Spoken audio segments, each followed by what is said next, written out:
خبر خبر ہی نہیں بلکہ ایک عظیم عالم دین کی آخری خبر، ایک ایسی خبر جس نے ہر سننے والے کو حواس باختہ کیا، ایک ایسی خبر جس نے ہر ہوش مند کے ہوش ٹھکانے لگائے، ایک ایسی خبر جس کو سننے کے لیے کوئی تیار نہیں تھا۔ وہ خبر مولانا عبدالباری کی وفات کی خبر تھی۔ مولانا کا حشاش بشاش چہرہ کسے اپنی طرف راغب نہ کرے۔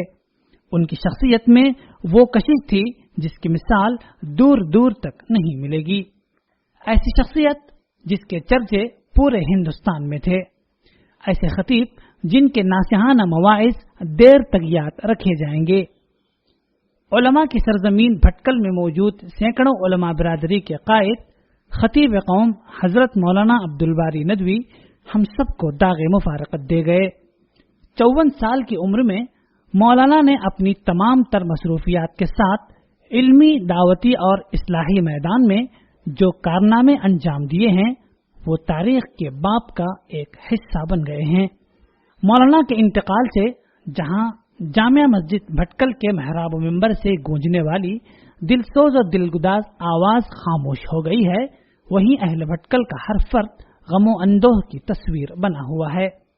علماء قوم، مصلحین ملت، طلباء، تاجر برادری اور گھروں میں موجود پردہ پوش خواتین ہی نہیں بلکہ ہر بچہ، ہر جوان، ہر بوڑھا ان کی رحلت پر ماتم کنا ہے۔ شہر کی گلی کوچے، جامعہ کے بامودر، جماعت المسلمین کے در و دیوار، جامعہ مسجد کی اینٹ اینٹ پر سناٹوں کا راج ہے۔ ہزار کاندھوں پر ان کا جنازہ کلمہ توحید کی دلسوز صداؤں کے ساتھ پرانے شہر کی گلیوں سے ہوتا ہوا شہر کی تاریخی جامع مسجد پہنچا دیا گیا۔ جلوس جنازہ میں انسانی سروں کا ٹھاٹے مارتا ہوا سمندر بارگاہ عزی میں ان کی مقبولیت کی سب سے بڑی دلیل تھا۔ نوجوان، بچے، عمر رسیدہ لوگ، برقع پوش خواتین، سبھی ان کو ایک نظر دیکھنے کے لیے اتنے بے چین تھے جس کا اندازہ لگانا دشوار ہے۔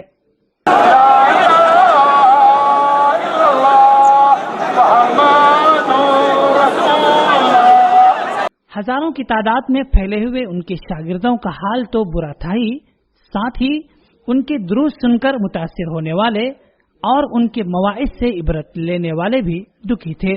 ہر آنکھ نم، ہر دل مضطرب، ہر سانس رکی رکی نظر آ رہی تھی۔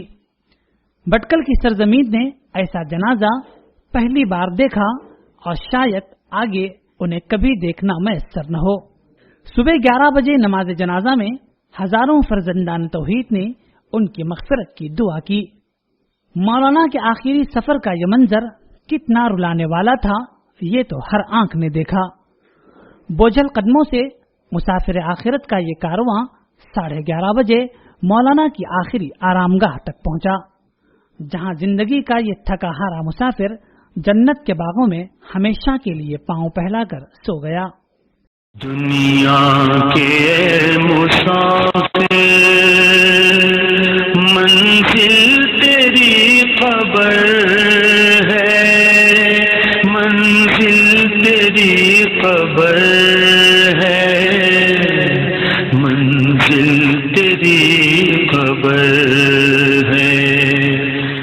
پچھلے 3 ماہ سے ان کی علالت کی خبر کے بعد ان کے چاہنے والوں نے ان کی صحت یابی کے لیے دعاؤں کا جو سلسلہ جاری رکھا تھا وہ سلسلہ 17 فروری 2016 کو شام 5 بجے کے بعد ان کے بلندی درجات کی دعاؤں میں تبدیل ہو گیا۔ رات قریب 9:30 بجے ان کا جسد خاکی بھٹکل لایا گیا، جہاں سوگواروں کی ایک بھیڑ نے اشکبار آنکھوں سے ان کا استقبال کیا۔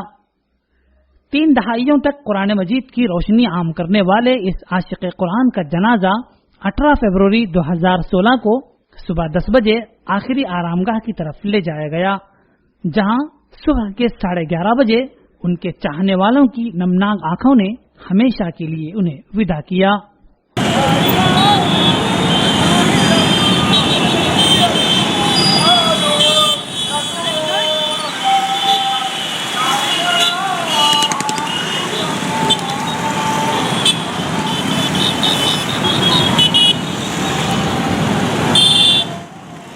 Bureau report Sahil on line news